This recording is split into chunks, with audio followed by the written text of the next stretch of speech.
Pogledali si bomo še ta drug podhod v centru mesta in sicer teče pod Titovo cesto.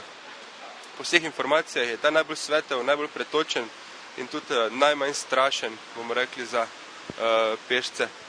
Mogoče ga kazijo, njegov ugled kazijo le kaki vse bo prek nalepljeni plakati, kakšni berači, ki se tu in tam pojavljajo, drugače je pa vedno zabavno tukaj, so ta ulični pevci, zabavljači, karkoli. Tako da, jaz mislim, da s tem podhodom ne bomo imeli dobenih težav.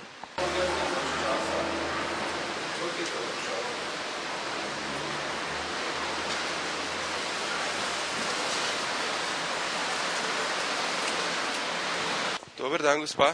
Eno vprašanje, en prispevek delamo o tej urejenosti podhodov in pa me zanima, kako se vam zdi urejenost teh naših mariborskih podhodov. Vse, kako se vidi, plakati so vredno, niso potrgani, ampak vseeno se zadržuje ene določene osebe tukaj, pač ne sodi vsem. Ti prosjaki, reveži, karkoli bi že to imenovali, to vas... Vse ni prav, ne, mislim, nimajo kam, ampak to je malo moteče. Je, se pravi, to kot, glede na to, da postajamo kulturna prestolnica, so take zadeve, kaj to v sklopu tega pride to k nam, ali bi to mogli, tega mogli rešiti?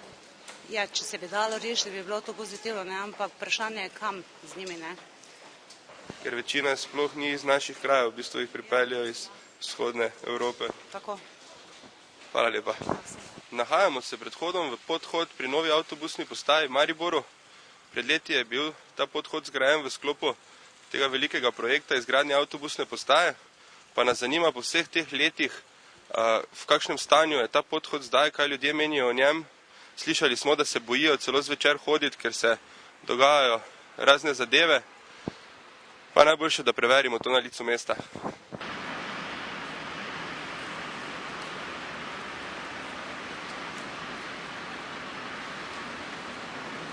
Če koga slučajno zanima, smo našli eno lokacijo enega praznega lokala, ki se očitno daje v najem.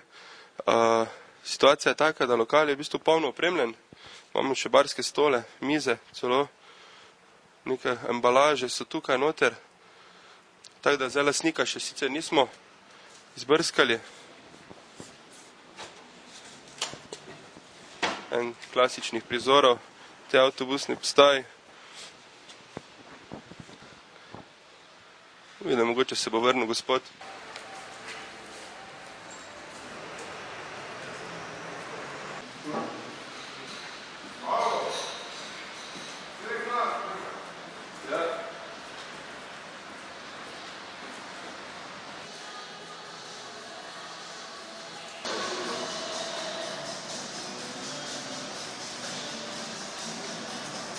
Kaj smo ugotovili? Ugotovili smo, da ljudje rajši prečkajo cesto čez neoznačeno cestišče in riskirajo kazen, kot pa da bi se sprehodili po podhodu. Nekoč je tukaj mrgolelo ljudi, trgovine so bile odprte, lokali, vse zdaj pa je samo še zapuščeno in skoraj malo grozljivo.